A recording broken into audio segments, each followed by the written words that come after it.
कोल्हापूरहून आले. आज मी तुम्हाला भक्त प्रल्हादांचे चरित्र सांगणार आहे. दैत्यांचा राजा हिरण्यकश्यप व त्यांची पत्नी कयाधू यांना प्रल्हाद नावाचा एक पुत्र जन्माला आला. जेव्हा कयाधूच्या गर्भात भक्त प्रल्हाद होते तेव्हा हिरण्यकश्यप तपाला गेले होते व त्यांनी कठोर तपस्या करून ब्रह्मदेवांकडून एक वर मागून घेतला. तो वर असा होता की हिरण्यकश्यप रात्री नाही, दिवसा नाही, दुपारी नाही, कुठल्या शस्त्राने नाही, अस्त्राने नाही, कुठल्या दानवामुळे नाही, मानवामुळे नाही, दैत्यामुळे नाही, राक्षसामुळे नाही, देवामुळे नाही, गंधर्वामुळे नाही, किंवा घराच्या आत नाही, घराच्या बाहेर नाही, जमिनीवर नाही, अंतरिक्षात नाही, अशा कुठल्याही प्रकारे त्याला मरण येणार नाही. म्हणून त्याचा असा समज झाला होता की तो आता अमरच झालाय.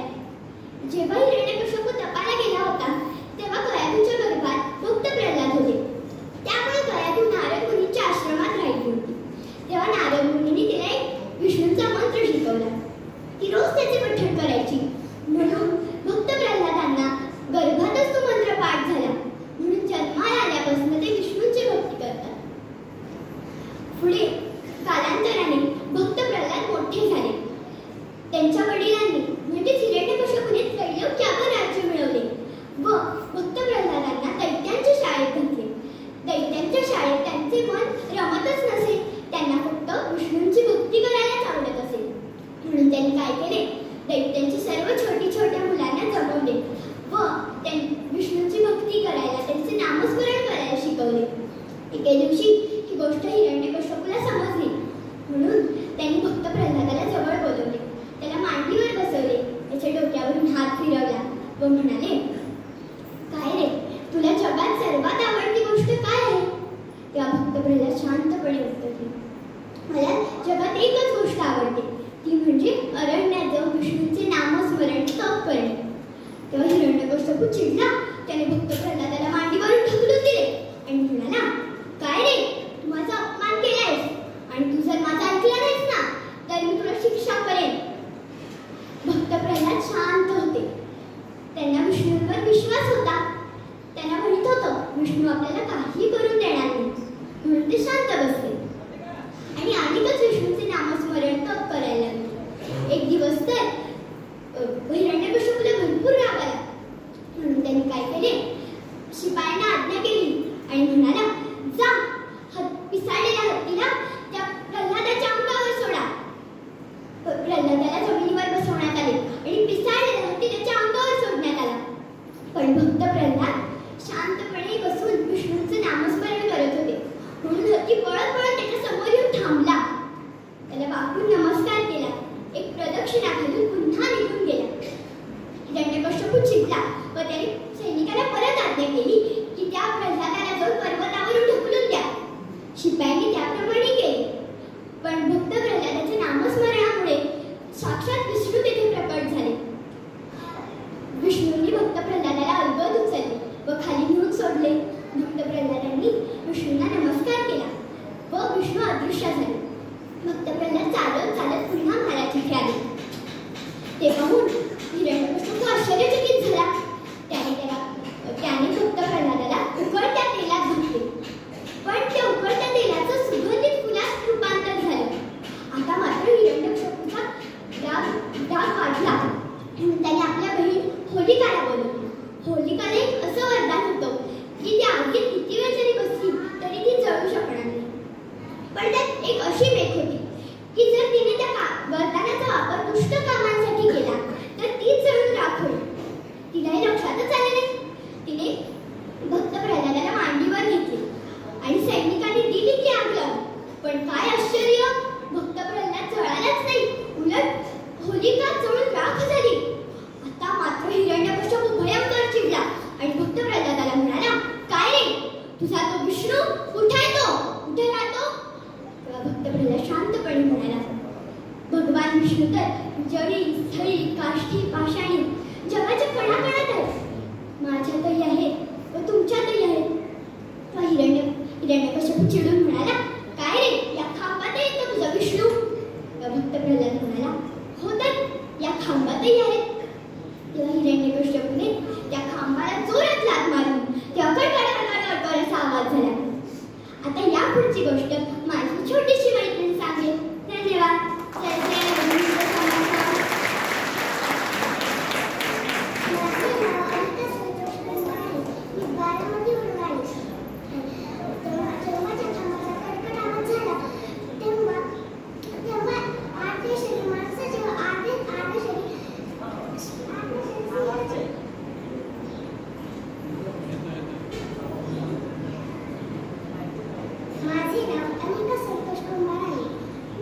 थोडा आवाज वाढवा.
आपलं जीवन संत व्हायचं नसेल तर संत चरित्राला शरण जायला पाहिजे. आता ही जी कथा आहे त्या मुलींना त्याचा भावार्थ सांगितला, पण पालकांसाठी भावार्थ सांगतो शास्त्रीजींच्या मगाच्या उद्बोधनाला धरून. दैत्यांच्या शाळेत टाकलं, आजच्या संदर्भामध्ये सेक्युलर शाळा म्हणजे दैत्यांच्या शाळेत, मला क्षमा करा. पण मी त्या शाळेत शिकलो आणि तुम्ही त्या शाळेत शिकला आणि हेही त्याच शाळेत शिकत आहे. आता तो काळाचा प्रभाव आहे, पण तो प्रभाव मिटवणं ही आपली जबाबदारी आहे. म्हणून घरामध्ये संस्कार देणं हे आपलं कर्तव्य आहे. हा पहिला बोध या कथेतून तुमच्या आमच्यासाठी. आणि दुसरा बोध हा की म्हातारपणीच हातात माळ घ्यायची असते, हा एक चुकीचा सिद्धांत जो मांडला गेला आहे तो सगळ्यांनी दूर केला पाहिजे. आणि लहानपणापासून मुलांवर भक्ती कशी बिंबेल याचा विचार पालकांनी स्वतःचं आचरण समोर ठेवून मुलांकडून करून घ्यायला पाहिजे. एवढी या दोन गोष्टी आपण समजून घ्यायला हवं असं मला वाटतं. आता पुढचं प्रात्यक्षिक असेल वाल्मिकी रामायणाचं. संबंधित मुलींनी समोर यायचं आहे ज्या रामायण सांगणार आहेत आणि आपलं प्रात्यक्षिक दाखवायचं आहे.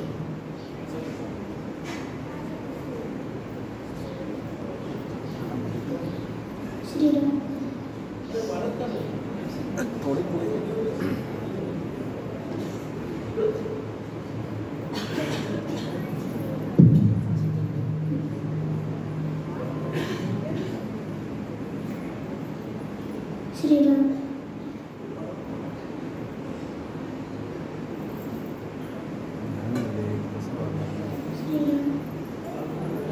श्रीराम. जय जय रघुवीर समर्थ गणाधीश सोईश सर्वा गुणांचा गुणारंभ आरंभ तो निर्गुणांचा शारदा मूळ चत्वार वाचा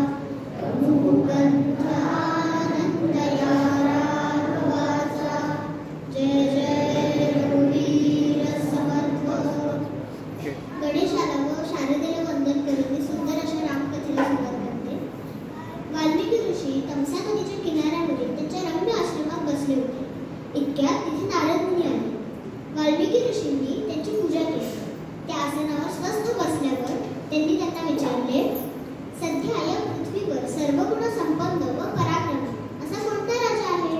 तेव्हा नारद मुनी म्हणाले, अयोध्येतील दशरथ राजाचा पुत्र श्री राम हा सर्व गुण संपन्न व पराक्रमी राजा आहे. नारद मुनीने त्यांना सर्व रामचरित्र सांगितले व तेच रामचरित्र ब्रह्मदेवाच्या आशीर्वादाने त्यांनी 24,000 श्लोकांमध्ये रचले. यामध्ये बालकांड, अरण्यकांड, अयोध्याकांड, किष्किंधाकांड, सुंदरकांड, युद्धकांड व उत्तरकांड हे 7 भाग आहेत.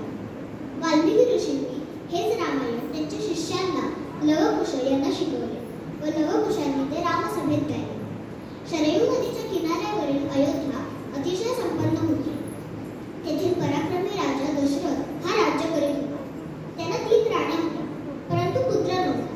म्हणून त्याने पुत्रकामेसाठी यज्ञ केला. तेव्हा त्याला 4 पुत्र झाले, राम, लक्ष्मण, भरत व शत्रुघ्न. दशरथ राजाने या 4ही पुत्रांना सर्व विद्यांमध्ये पारंगत केले.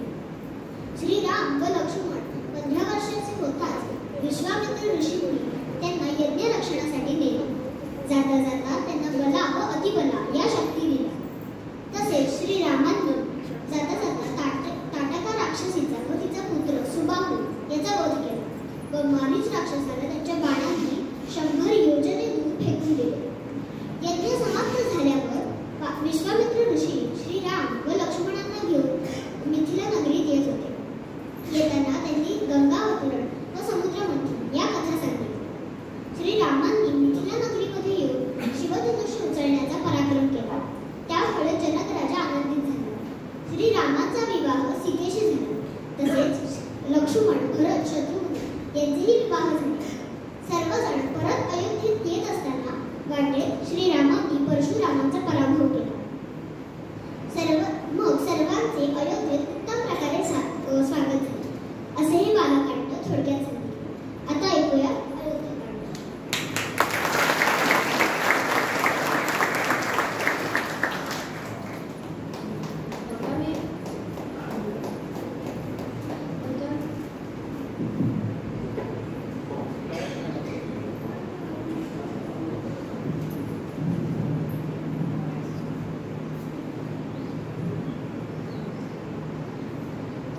आता मी अयोध्याकांड थोडक्यात सांगेन. अयोध्येत परत आल्यावर राम व त्यांच्या भावंडांची 12 वर्षे एकदम आनंदात गेली. त्याच्या 4ही पुत्रांमध्ये राजा दशरथाला राम हा अतिशय प्रिय होता. प्रजेलाही तो खूप आवडायचा, कारण त्याच्यामध्ये सर्व दैवी गुण होते. मग राजा दशरथाने एक सभा ठरवली. त्या सभेत वसिष्ठ, वामदेवादी ऋषी व इतर सर्व राजांच्या संमतीने रामाचा यौवन राज्याभिषेक करण्याचे ठरविले. सर्वांना अत्यानंद झाला. पण कैकेयीची दासी मंथरा हिने कैकेयीचे मतपरिवर्तन केले. त्यामुळे कैकेयी मातेने राजा दशरथाकडे आपल्या 2 वरांची मागणी केली. पहिल्या वरानुसार रामाच्या जागी भरताला राज्याभिषेक व दुसऱ्या वरानुसार रामाला 14 वर्षे वनवास. याचे कारण असे होते की देवदैत्य संग्रामामध्ये कैकेयी मातेने राजा दशरथाचे 2 वेळा प्राण वाचवले होते. त्याबद्दल राजांनी तिला कोणतेही दोन वर माग असे सांगितले होते. रामाला जेव्हा ही गोष्ट कळली तेव्हा कोणताही विरोध न करता व आपल्या पित्याचे आज्ञेचं पालन करताना ते वनात निघाले. त्यांच्याबरोबर लक्ष्मण आणि सीता हे देखील आले. ह्याच्यामुळे सर्व अयोध्या दुःखित झाली. मग राजाच्या आज्ञेने सुमंत्राने रामांना गंगेच्या तीरापर्यंत रथाने सोडले. नंतर गुहकाच्या मदतीने राम, लक्ष्मण व सीता यांनी गंगा नदी पार केली व ते भारद्वाज मुनींच्या आश्रमात येऊन पोहोचले.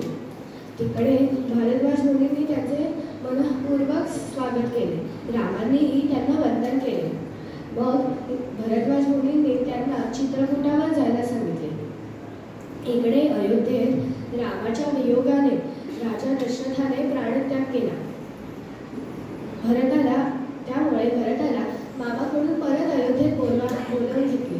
जेव्हा भरताला ही सगळी गोष्ट कळली तेव्हा आपली माता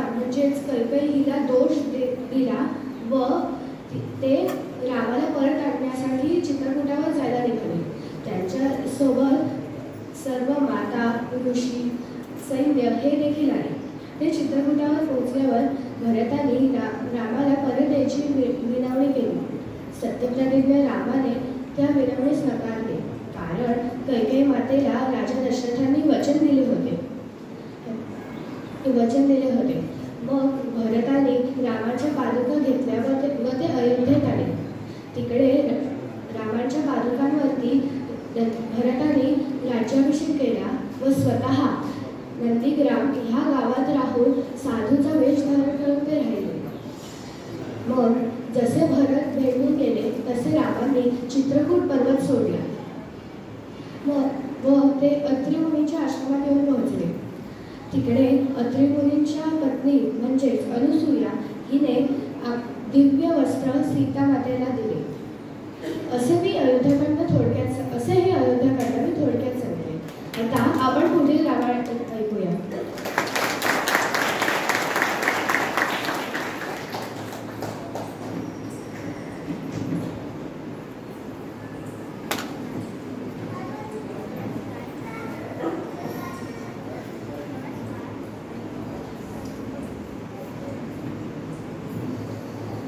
नमस्कार, माझे नाव मुक्ता श्रीराम मुळे आहे. आता मी आपल्याला अरण्यकांड सांगणार आहे. चित्रकूटावरून गेल्या पुढे जवळ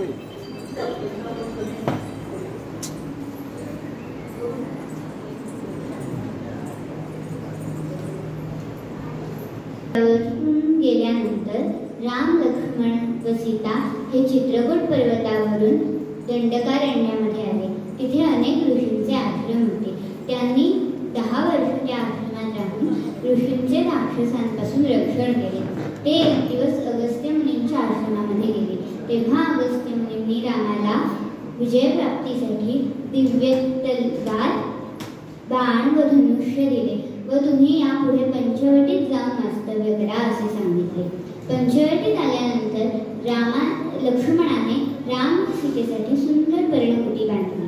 एक दिवस शूर्पणखा नावाची एक राक्षसी सुंदर रूप धारण करून तिथे आली व ती राम व सीता यांना त्रास देऊ लागली. लक्ष्मणाने लगेचच तिचे नाक व कान छाटून टाकले. ती आक्रोश करीत तिचे भाऊ खर व दूषण यांच्याकडे गेली.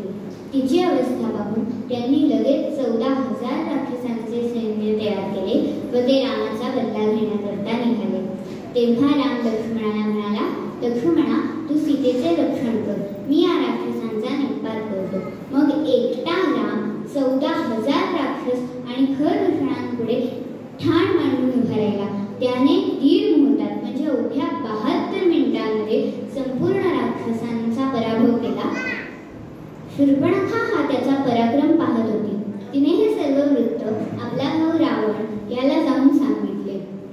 त्याबरोबरच तिने असेही सांगितले की सीता ही अतिशय सुंदर आहे, ती तुलाच योग्य आहे, तेव्हा तू तिचे हरण कर. रावणाने विचार केला आणि त्याने मारीच्या राक्षसाला सांगितले, तू सुवर्णमृगाचे रूप घेऊन रामाच्या आश्रमापाशी जा.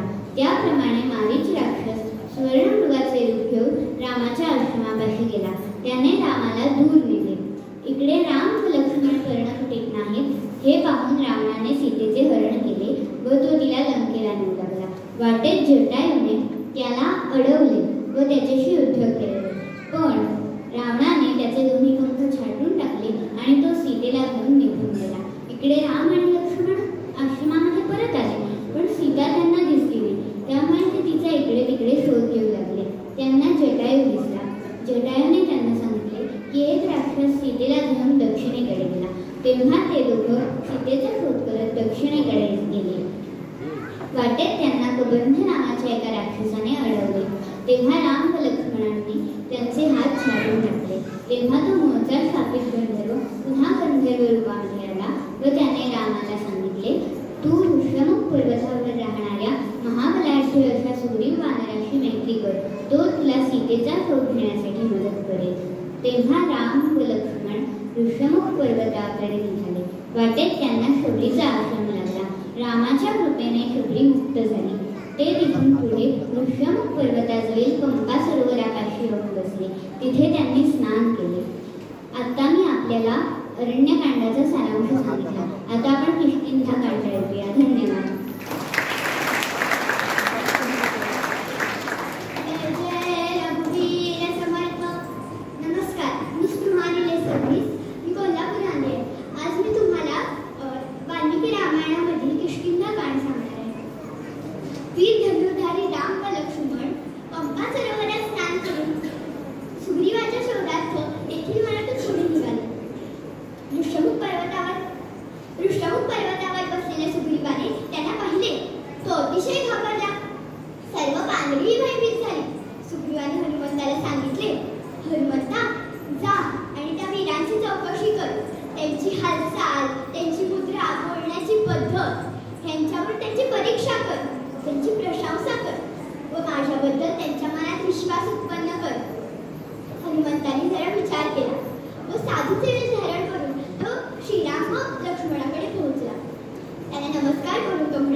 लक्ष्मणांचे सांत्वन केले.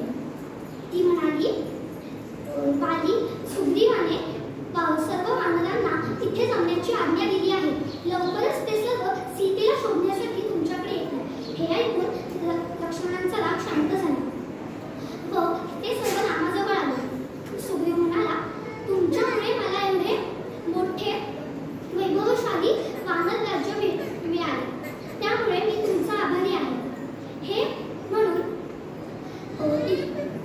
आमचे सर्व वानर राज्य तुमच्या सहाय्यासाठी इथे येतील. हे बघून रामांना खूप आनंद झाला. ते इतक्यात पृथ्वी सगळी धुळाने व्यापून गेली. पृथ्वीवर दळमळू लागली आणि महाबलाढ्य अशा असंख्य वानर व अस्वलांच्या संख्येने तिथे सर्व आले. भूमी व्यापून गेली. सूर्य दिसेनासा झाला. सर्वजण सुग्रीवाला भेटले व राम सुग्रीवाला म्हणाले की तू यांना सीतेला शोधण्याची आज्ञा कर. सुग्रीवाने वीर याला पूर्वेला जायची आज्ञा केली. सुषेण याला पश्चिमेला जायची आज्ञा केली व विरे व शतबला याला उत्तरेला जायची आज्ञा केली आणि लिती, हनुमान, जांबवान यांना दक्षिणेला जायची आज्ञा केली. प्रभूंना माहीत होते सीतेचा शोध दक्षिणेलाच लागला, म्हणून त्यांनी सीतेला खून म्हणून आपली आणखी त्यांच्याजवळ दिली. सर्वजण यांनी सुग्रीवाने त्यांना आज्ञा केली की 1 महिन्याच्या आत तुम्ही सगळे परत या, सीतेला शोधून परत या. व सर्वजण पूर्व, पश्चिम, उत्तर येथील 1 महिना संपत आल्यावर सर्वजण परत आले.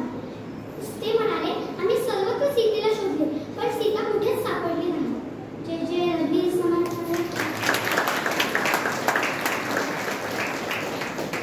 जय जय रघुवीर समर्थ. मग हनुमान आणि अंगद हे दक्षिण दिशा शोधून गेले, पण आता सीतेमातेचा शोध न लागल्यामुळे अंगद हा प्राणत्यागाला बसला आणि पुढे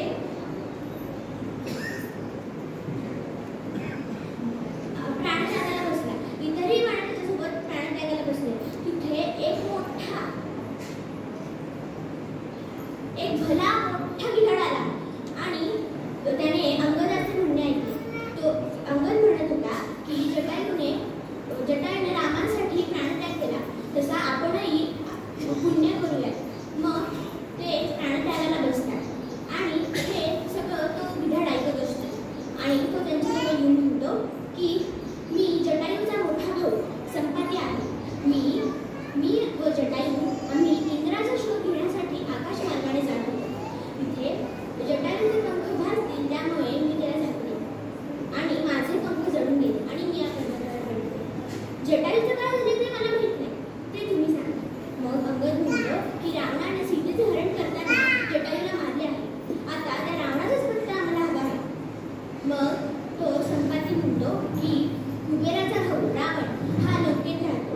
ती लंका इथून 100 योजने दूर समुद्रात आहे. हे सांगून तो त्याला पंख फुटतात आणि तो उडून जातो. आणि मग नंतरून हे सीता कुठे हे कळाल्यावर नंतर सगळे वानर खुश होतात. आणि पण आता 100 योजने दूर कोण जाईल याचा प्रश्न उघडच येतो. मग सुषेण म्हणतो की मी 80 योजने जाईल. मग जांबवान म्हणतो की मी 90 योजने जाईल, कारण मी वृद्ध झालो आहे. आणि अंगद म्हणतो की मी 100 योजने जाईल, पण मी परत येऊ शकेन याची खात्री नाही. मग हनुमंत एका जागेवर स्थिर बसले होते. तर जांबवान त्यांना म्हणतो की तू वायुपुत्र आहेस. एकदा तू फळ समजून सूर्याकडे 300 योजने उडाला होतास आणि विष्णूने तुझ्यावर वज्र फेकले होते. मग वायुदेव ते रागवले होते. मग सर्व देवाने तुला वर देऊन त्यांना प्रसन्न केले. हे ऐकून हनुमंताला स्फुरण चढले आणि तो सगळ्यांना म्हणू लागला की मी बलाढ्य आहे, मी लंकेत जाईन, तुम्ही काळजी करू नका, मी सीतामातेला शोधेन, नाहीतर लंका चुकणार नाही. असं म्हणून तो सगळ्या वृद्ध वानरांना नमस्कार करतो आणि तो सज्ज होतो. मग तो महेंद्र पर्वतावर चढतो आणि तो पर्वत आवळून घेतो. तो पर्वत आवळल्यानंतर त्याच्यातील प्राणी आक्रोश करू लागतात आणि नद्या सळसळ वाहू लागतात. मग हनुमान सज्ज होतात आणि लंकेचे स्मरण करतात.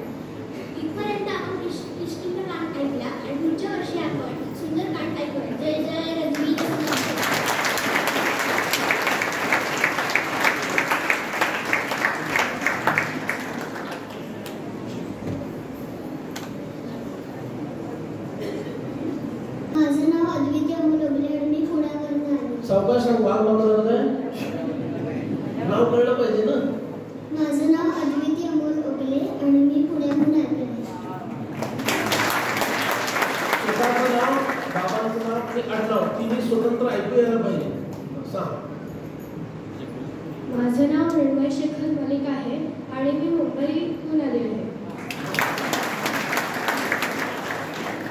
माझं नाव मुक्ता श्रीराम गोळे आहे आणि मी बदलापूरहून आली आहे. माझं नाव स्पृहा निलेश सबनीस आहे आणि मी कोल्हापूरहून आली. माझे नाव ओवी संजय जाधव आहे आणि मी पुण्याहून आले आहे. माझं नाव केशर गुलाब कापडे आहे आणि मी पुण्याहून आले आहे.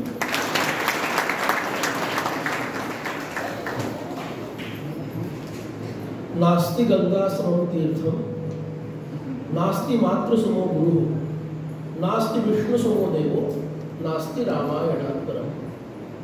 गंगेसारखं दुसरं तीर्थ नाही, आईसारखा दुसरा गुरु नाही, भगवान विष्णूंसारखी कुठली देवता नाही आणि रामायणासारखं श्रेष्ठ कोणतं शास्त्र नाही असं सर्व पुराणांचं मत आहे. आणि असं आदर्श चरित्र शिकवणारं रामायण, तसंच आदर्श चरित्र असणारे आमचे समर्थ सेवा मंडळाचे कार्यवाह जे चुकून सुद्धा इथे समोर येणार नाहीये. मी प्रयत्न करतोय पण ते तिकडे गेले. ते आमचे परमादरणीय योगेश बुवा रामदासी यांनी या मुलींकडून हे रामायण बसून घेतलं आणि त्यांना शिकवण देणाऱ्या त्यांच्याच मातोश्री इथं बसलेल्या आहेत विद्याताई पुरोहित म्हणून, तर त्यांचंही या रामायण शिकवण्यामध्ये बसलेलं आहे. आता भारतीय विद्या हा विषय सादर करण्यासाठी ज्या मुलींची निवड झाली आहे त्या समोर यावं, नाव गाव सांगावं आणि मग आपल्याला जे शिकवलं आहे ते सांगावं. श्रीराम.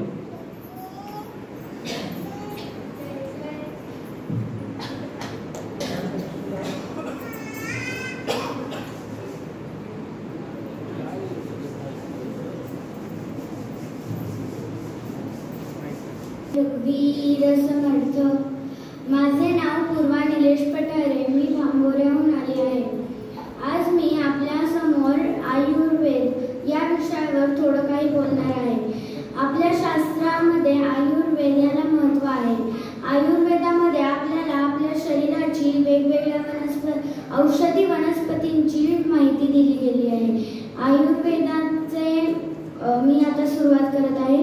आपण सकाळी ज्या वेळेस 9 वाजता उठतो ते आपलं चुकीचं आहे. आपण सकाळी ज्या वेळेस ब्रह्ममुहूर्तावर उठतो ते आपल्यासाठी योग्य आहे. त्याचं कारण वैज्ञानिक कारण असं आहे की सकाळी ब्रह्ममुहूर्तावर आपले हृदयाचे जे ठोके असतात ते फार फास्ट धडधडत असतात. त्याचं कारण असं की प्रातःकाळ हा आपला काम करायचा वेळ आहे. सकाळी आपण ब्रह्ममुहूर्तावर उठलो म्हणजे सूर्यास्ताच्या 1.5 तास आधी उठलो तर आपल्याला हार्ट अटॅकचा धोका कमी संभवतो. जर आपण त्या काळी झोपलेलो असू तर मग आपलं जे हृदय आहे ते वेगवेगळ्या आपल्या अवयवांवर जे ऑक्सिजन देत असतं ते ऑक्सिजन कामाला न आल्यामुळे वृद्धपणी काही लोकांना पहाटेच्याच काळी हार्ट अटॅक संभवतो. तर अशा वेळी आपण ज्या वेळेस उठतो ते आपल्यासाठी उत्तम असतं. दुसरी गोष्ट म्हणजे आपण एक चुकीचं काम करतो. ते चुकीचं काम म्हणजे आपण पहिले दंतभाषण करतो आणि नंतर शौचास जातो. तर आपण पहिले शौचास गेलं पाहिजे व नंतर दंतभाषण केलं पाहिजे. ह्याचं एक महत्त्वाचं कारण म्हणजे ज्या वेळेस आपण शौचास जातो त्यावेळी तिकडचे जे जंतू असतात ते आपल्या तोंडात जातात आणि त्यामुळे आपण जे दात घासलेले असतात ते परत घाण होतात व अन्नासोबत आपल्या पोटात जाऊन आपण आजारी पडतो. आपण जर पहिले दंतभाषण न करता पहिले शौचाहून येऊन दंतभाषण केले तर मग ते जंतू सुद्धा निघून जातात. त्यानंतर आपण आंघोळ करून देवाची थोडीशी उपासना करून जलपान करतो. जलपान हा पूर्वीचा शब्द आहे ज्याला आत्ता आपण नाश्ता म्हणतो. जलपानामध्ये जल या शब्दाला फार महत्त्व आहे कारण की आपण ज्या वेळेस जलपान करतो तर मग आपल्या भारतीय संस्कृतीमध्ये जलपान करणारे म्हणजेच नाश्त्याचे पदार्थ हे झटपट बनणारे आणि झटपट खाता येऊन झटपट पचणारे असतात. त्याचे थोडेसे उदाहरण मी देते. तर त्याचे उदाहरण आहेत पोहे, उपमा ह्या प्रकारचे किंवा लाडू. आपण एक उलट करतो, आपण जास्त खातो आणि कमी प्रमाणात पाणी पितो. तर हे चुकीचं आहे. आपण जलपान करताना कमी प्रमाणात खाल्लं पाहिजे आणि जास्त प्रमाणात पाणी पिलं पाहिजे. हे गरजेचं याच्यामुळे असतं कारण की रात्री आपण ज्यावेळेस झोपतो त्यावेळेस आपल्या पोटामध्ये पित्ताचं प्रमाण हे वाढलेलं असतं आणि पाणी पिल्याने ते कमी होतं. तर पाणी पिणं हे गरजेचं आहे. त्यानंतर आपण आपले काही कामं करायचे असतील, जसं की कोणी नोकरीला जातं, कोणी शाळेत जातं, तर मग ते कामं करू शकतो. आणि आपण ज्यावेळेस दुपारी जेवतो तर जेवणाची वेळ पण आपली योग्य असायला हवी. आपण जेवतो त्यावेळेस आपण जेवतानाचा टायमिंग हा चुकीचा असला तर मग पचन व्यवस्थित होत नाही. जेवतानाचा टायमिंग हा ज्या वेळेस सूर्य मध्यावर असतो त्यावेळेस असला पाहिजे. आपल्या महाराष्ट्रात साधारणतः सूर्य पूर्ण मध्यावर म्हणजेच आपल्या डोक्यावर 12:40 येतो. ह्या वेळापासून ते 2 वाजेपर्यंत आपण जेवू शकतो, ज्यामुळे आपली पचनक्रिया अगदी व्यवस्थित पार पडते. त्यानंतर जेवताना आपण एक उलटं काम करतो, ते म्हणजे आपण पहिले पोळी भाजी खातो आणि नंतर वरण भात खातो. तर असं न करता आपल्याला पहिले वरण भात खाल्लं पाहिजे कारण ते पचायला जड असतं. त्यानंतर आपल्याला जे गोडधोड पदार्थ असतील ते खाल्ले पाहिजेत आणि त्यानंतर आपल्याला पोळी भाजी खाल्ली पाहिजे आणि शेवटला ताक भात किंवा नुसतं ताक पिलं पाहिजे. त्यामुळे आपलं पचन हे अतिशय नीट होतं. तर आपल्या धर्मग्रंथांमध्ये सांगितल्याप्रमाणे आपण ज्यावेळेस टेबल खुर्चीवर बसतो त्यावेळेस आपला जो रक्तस्राव असतो तो पायाच्या बाजूला असतो आणि त्यामुळे पचन योग्यरित्या होत नाही. तर आपण ज्या वेळेस मांडी घालून बसतो जमिनीवरती त्यावेळेस आपले पाय पण दुखत नाहीत आणि आपल्या पोटाकडे ब्लड सर्क्युलेशन वाढतं, ज्यामुळे पचनक्रिया योग्य रीतीने पार पडते. जेवण झाल्यानंतर आपण दुपारच्या टायमिंगला जेवत असतो तर मग सगळं गरम असतं आणि आपल्या डोळ्यांना व पायांना जास्त उष्णता सहन होत नाही. त्यामुळे आपण जेवण झाल्यानंतर आपण हात धुतल्यावर डोळ्याला आणि पायाला पाणी लावलं पाहिजे, ज्यामुळे आपलं पचन योग्यरित्या होतं. आणि जेवल्यानंतर शतपावली करून पोटावरनं 8 वेळा हात फिरवला पाहिजे भीमाचं स्मरण करून, ज्यामुळे आपल्या पचनक्रिया ही एकदम व्यवस्थित होते. आपण जेवल्यानंतर क्लॉकवाईज जेव्हा पोटावरनं हात फिरवतो त्यावेळेस आपल्या पचनक्रियेचा प्रत्येक अवयव हा व्यवस्थित काम करत असतो. धन्यवाद.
रचित आहे.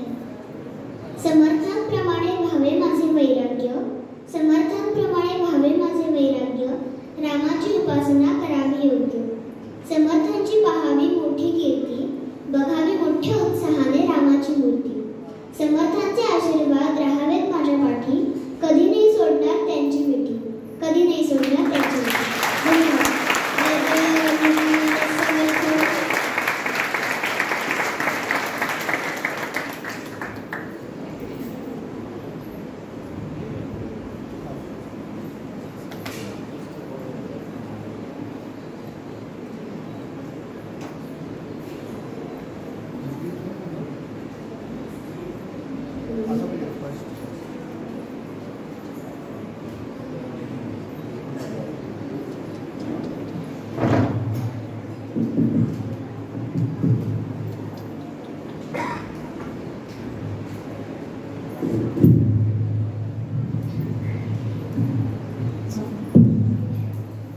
गणाधीश जो ईश सर्वा गुणांचा, गुणारंभ आरंभ तो रे गुणांचा.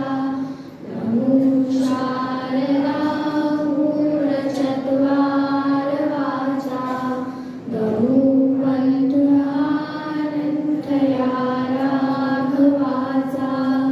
जय जय रघुवीर समर्थ. जय जय रघुवीर समर्थ.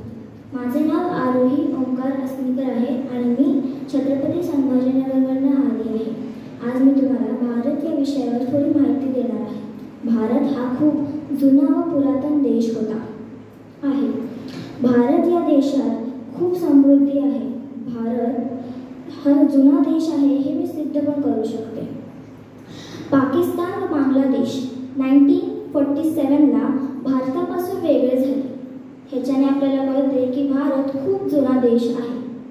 भारतात सगळ्यात जुना धर्म म्हणजे हिंदू धर्म.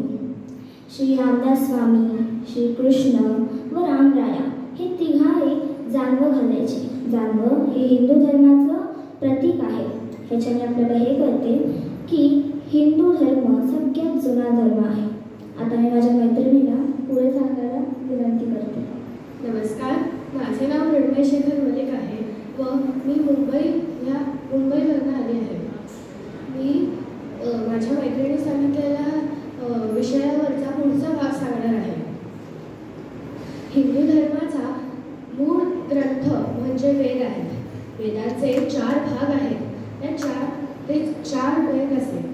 पहिला ऋग्वेद, दुसरा यजुर्वेद, तिसरा सामवेद आणि चौथा अथर्ववेद. यांचे उपवेदही आहेत, जसं की ऋग्वेदाचा आयुर्वेद, यजुर्वेदाचा धनुर्वेद, सामवेदाचा गंधर्ववेद व अथर्ववेदाचा सापथ्यवेद. सापथ्यवेदाला शिल्प असेही म्हणतात. आपल्याला आपल्या वेदांचं ज्ञान सोपं करण्यासाठी ऋषींनी 18 पुराणे रचली. संत महात्म्यांनी तर आपल्यासाठी अजून सोपं करण्यासाठी ट्रान्सलेशन केलं मराठी हिंदी या भाषेत. जसं भगवद्गीता हा एक ग्रंथ आहे. त्याचं ट्रान्सलेशन मराठीत ज्ञानेश्वर महाराजांनी केलं. त्या ग्रंथाचं नाव ज्ञानेश्वरी असं आहे. त्याला भावार्थ दीपिका हेही म्हणतात. भावार्थ दीपिकाही म्हणतात. आपल्या हिंदू धर्माचे अजून खूप ग्रंथ आहेत, जसे रामायण, भगवद्गीता, भागवत, श्रीकृष्ण कथा वगैरे अजून खूप आहेत. मी ह्या भारताबद्दल थोडी माहिती सांगितली. आपण अजून माहिती घ्यायसाठी तुम्ही अजून ग्रंथात बघू शकता. धन्यवाद. भारत माता की श्री. जय जय रघुवीर समर्थ.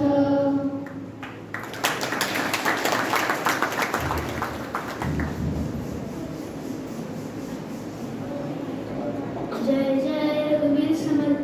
नमस्कार, माझे नाव वृंदा सुजित पवार. आज मी तुमच्यासमोर स्वरचित कविता म्हणणार आहे. माझ्या कवितेचे नाव सज्जनगड आहे. सज्जनगडवर आल्या आल्या दिसल्या सज्जन मुली, विचार आला मज्जा मस्ती करायची का नाही. सह्याद्रीच्या रांगा खिडकीच्या टोकातून निरखून पाहायचे. कधी पिवळा कधी कधी हिरवा रंग दिसायचा. झोपताना गप्पा गोष्टी बोलायच्या, कुदकन हसलो तर ओरडा खायचा. दुसऱ्या दिवशी झोप उडाली का नाही, 5ला उठायची कशाला ग बाई. एक किडा दिसला तर अरडाओरड व्हायची. झोपताना पांघरून झाडून घ्यायचे, नाहीतर किडा चावला तर दुसऱ्या दिवशी झोपच नाही. रंगबिरंगी सूर्योदय सूर्यास्त निरखून पाहायचे. आंघोळीला जाताना धावतच जायचे. उर्वशिका उर्मणी शोषत राहायचे. रामदास स्वामी यांचे चरित्र ऐकायचे. विश्रांतीच्या वेळात पाठांतर करायचे. रामदास स्वामी आणि कल्याण स्वामींची गोष्टी ऐकायच्या. घरी जाऊन त्या सांगतच राहायच्या. सकाळी देवदर्शनाला जायचे. रामाचे दर्शन करून यायचे. जेवणात तर कधी गुलाबजामुन, कधी जिलेबी, तर कधी खीर चाडून पुसून खायचे.